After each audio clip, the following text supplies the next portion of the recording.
तो आज हम आ चुके हैं बनारस की धरती पे, और बनारस की धरती पे कैसे साहित्यकार का जन्म हुआ जिन्होंने अपनी कलम से न ही देश की क्रांति में अपना योगदान दिया बल्कि समाज को भी। मैं आपको बता दूं कि इस धरती पे बहुत बड़े बड़े किरदार गढ़े गए, कैरेक्टर गढ़े गए। बूढ़ी काकी, ईदगाह का हमीद, हीरा मोती, पूस की रात जैसी कहानियाँ लिखी गईं और किरदारों को भी गढ़ा गया। आप मेरे पीछे देख सकते हैं कि यहाँ पे कथा सम्राट मुंशी प्रेमचंद स्मारक बना हुआ है। इस पवित्र जगह पे हम खड़े, और बनारस मुख्यालय से 4 मील दूर लमही गांव है, और यहाँ पे है कथा सम्राट, उपन्यासकार, कहानीकार मुंशी प्रेमचंद की तपोस्थली, जन्मस्थली।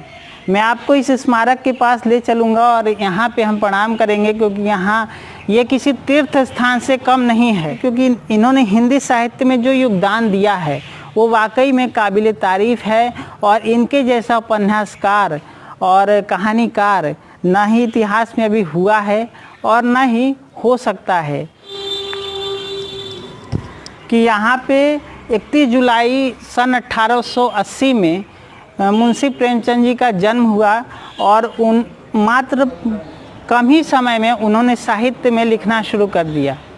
और आपको दिखाते चले कि यहाँ पे बहुत अच्छे तरीके से यहाँ का म्यूज़ियम बनाया गया है, बैठने उठने की व्यवस्था बनाई गई है, हरियाली बनाई गई है, और आप देख सकते हैं कि लोग यहाँ पे घूमने आते हैं, बैठने आते हैं, अपने विचार कहने आते हैं, साहित्य को समझने आते हैं। ये देखिए मुंशी प्रेमचंद जी की तस्वीर है, 1921 यहाँ लिखा हुआ है। और इन्होंने जो जो किताबें लिखी हुई हैं, गुल्ली डंडा, ईदगाह सबने पढ़ी होगी अपने टेक्स्ट बुक में, कफन, सवा सेर गेहूँ, मंत्र, डॉक्टर चड्डा जो एक बहुत बड़े डॉक्टर थे, उनके बच्चे को जब सांप काट लेता है तो किस तरीके से उन्होंने उस व्यक्ति को मनाया, जिस व्यक्ति के बच्चे के इलाज के लिए उन्होंने मना कर दिया था, वो कहानी मंत्र में है। पंच परमेश्वर, लॉटरी, पूस की रात, बहुत सारी ऐसी कहानियां हैं जो कि इसी समाज से, इसी गांव से उन्होंने कैरेक्टर को उठाया और गढ़ा।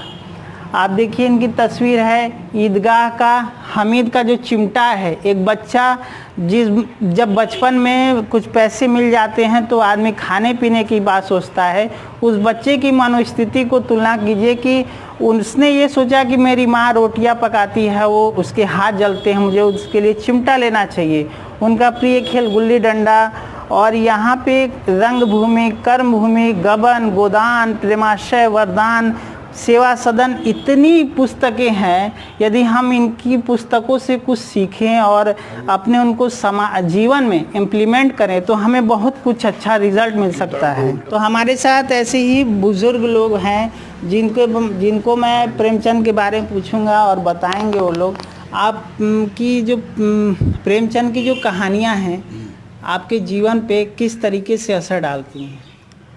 हमें इनकी एक वो पढ़े थे, गोदान हैं, और छोटी छोटी पुस्तकें बहुत पढ़े, जिससे हमें बहुत ही आनंद का अनुभव, आध्यात्मिक ज्ञान हुआ और सामाजिक ज्ञान हुआ। इससे प्रेरणा बहुत मिली कि हमें ऐसा होना चाहिए, हमें कुछ लिखना चाहिए, पढ़ना चाहिए, दूसरों को भी बताना चाहिए। तो प्रेमचंद जो थे हमारे समाज में, आपकी नज़र में उनकी पुस्तकों का आज के युग में, आज के समाज के परिवेश में क्या योगदान हो सकता है? बहुत बड़ा योगदान हो सकता है, बशर्ते इन सब चीज़ों को लोग कम पढ़ रहे हैं। अगर जो पढ़ रहे हैं, जो जान गए, इसको पढ़ना चाहते हैं और पढ़ने के बाद उससे शिक्षा जो मिलती है दूसरों को देना चाहते हैं, बहुत बड़ा कल्याण होगा। आज भी इनकी किताबों का बहुत बड़ा महत्व है।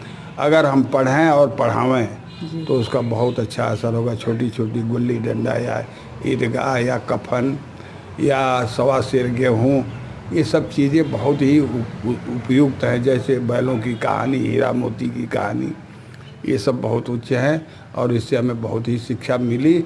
और लोगों को किताबों को लेकर पढ़ना चाहिए, समझना चाहिए, चलना चाहिए। आपने प्रेमचंद की कौन कौन सी कहानियाँ पढ़ी हैं?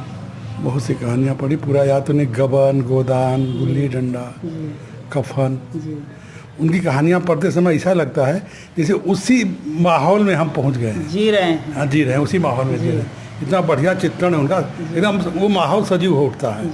इतनी बढ़िया कहानी है और उससे काफ़ी आदमी पढ़े तो प्रेरणा ले सकता है। बशर्ते अब चूँकि आज के लड़के पाश्चात्य सभ्यता की तरफ ज़्यादा मुड़ रहे हैं और वो इसको पढ़ नहीं रहे हैं, पढ़ें तो इससे उनको निश्चित रूप से बहुत लाभ होगा। मतलब जो व्यवहारिक जीवन है उससे जुड़ी हुई सारी कहानियां हैं और उन्होंने किरदारों को भी व्यवहारिकता से ही गढ़ा है। आज भी जीवंत है, आज भी जीवंत है, उतनी जीवंत है जिस समय वो लिखी गई उतनी जीवंत आज भी हैं वो कहानियाँ। आपने सर कौन कौन सी कहानियाँ पढ़ी? कहानियाँ तो बहुत पढ़ी हैं और सबसे प्रेरक कहानी उनका है जो है गोदान।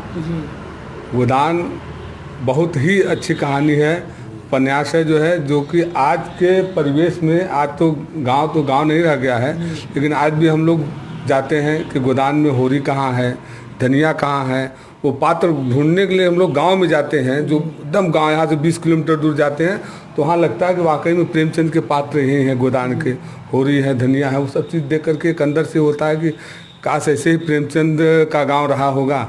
आज वो चीज़ नहीं दिखाई देता, बड़ा अंदर से बहुत वो होता है कि काश प्रेमचंद, हाँ प्रेमचंद आज का गांव आज उस तरह से होता है जैसे हम लोग मतलब विचार करते हैं, देखते हैं कहीं जा कर के। तो आज प्रेमचंद को देखने के लिए हम लोग 10 किलोमीटर दूर यहाँ से जा कर के गाँव में देखते हैं तो प्रेमचंद के पात्र दिखाई देते हैं। आप लोग कब से यहाँ आ रहे हैं? जी हम तो प्रॉपर यही हैं, हम यहाँ के मतलब प्रॉपर यही के हैं, ये लोग हमारे हम लोग बनारस हैं, आते जाते हैं। तो मतलब आप लोग का कहना है कि प्रेमचंद की जो कहानियां हैं उन्होंने मतलब समाज के हर व्यक्ति पे कुछ ना कुछ असर डाला ही है और उनको एक नई दिशा देने का काम किया है। सर आपका परिचय? जी अविनाश नाम है हमारा और हम सीनियर रिसर्च फेलो हैं काशी हिंदू विश्वविद्यालय में। प्रेमचंद की कहानियों को और प्रेमचंद को आज के परिवेश में कैसे देखते हैं? देखिए, प्रेमचंद पे कुछ भी बोलना संभवतः उसी तरीके से है जैसे सूर्य को दीपक दिखाना। प्रेमचंद वस्तुतः एक कहानीकार या साहित्यकार और उपन्यासकार ही नहीं थे, लेकिन पूरे संपूर्ण जगत के और आने वाली पीढ़ियों को तो ये बात जो है निश्चित रूप से प्रेरणादायी के तौर पे, और खास करके जो नए युवा हैं, ऐसे लेखक जो नए हैं, उनको उनकी बात को समझनी चाहिए। जैसा उन्होंने यहाँ पे आप देख सकते हैं लिखा हुआ है कि हम सबको जो है एक ताकत जो आवाज़ से मिलती है या लिखने की जो शक्ति होती है, कलम की ताकत होती है, तो उसको केवल हम अपने व्यक्तिगत हित के लिए जो है उसका इस्तेमाल ना करें, बल्कि समाज में ऐसे बहुत बड़ा जो तबका है समाज का जो अपनी बातों को लेके मुखर नहीं हो सकता है, उनको भी जागृत करने का माध्यम हो सकता है। तो समाज को इस तरीके से उन्होंने एक प्रेरणा दी, समाज को जो है दिशा दिया, और समाज को केवल दिशा ही नहीं दी बल्कि एक आत्मबल दिया। और ऐसे समय में जब पूरा देश जो है अपना अंग्रेजों के अधीन था और उनके बर्बर अत्याचारों से पीड़ित था, ऐसे समाज में जो है समाज में आत्मबल देना और समाज को जो है व्यक्ति को राष्ट्र के सापेक्ष तैयार करना, ताकि वो समाज जो है फिर से उठ खड़ा हो और अंग्रेजों का सामना कर सके, और उसमें वो काफ़ी हद तक सफल भी रहे। तो सर ने बहुत सटीकता से कम शब्दों में मुंशी प्रेमचंद को, उनके साहित्य को, उनकी शैली को और उनकी जो साहित्य है वो समाज पे किस तरीके से असर डालती है और हमें और आपको उनके साहित्य का प्रयोग करते हुए समाज के लिए क्या करना चाहिए, ये बखूबी बताया। आपका बहुत बहुत धन्यवाद कि आपने अपने विचारों को हमारे चैनल। देखिए, धन्यवाद तो आपको भी देना चाहिए, क्योंकि आज का युवा पीढ़ी जो वेब सीरीज और दूसरे विषयों को लेके कहीं ना कहीं ज़्यादा फोकस्ड है, ऐसे समय में आप जो है इन मूल्यों को लेके, जिन मूल्यों के जड़ में जो है जिन मूल्यों को समाज अपना जीता आया है और ऐसे मूल्यों में ही अपने समाज की जड़ें निहित हैं, उनको लेके आप काम कर रहे हैं, तो निश्चित रूप से आप अभिनंदन के पात्र हैं। और आपके जैसे लोग निश्चित रूप से उनका संगठन आपको करना चाहिए और इस काम को और आगे बढ़ाना चाहिए। ईश्वर आपको जो है आशीर्वाद दे और आपको बल दे ताकि इस कार्य को और आप आगे बढ़ा सकें। धन्यवाद। बहुत बहुत धन्यवाद सर, आपकी शुभकामनाओं के लिए और आपके दिशा निर्देश के लिए मैं ज़रूर इस पे ध्यान दूंगा। और ये हमारा जो जहां हम खड़े हैं, ये मुंशी प्रेमचंद की तपस्थली, जन्मस्थली और कर्मस्थली रही है। और मैं हूं यूट्यूब चैनल ब्रो ज्ञान से राजेश।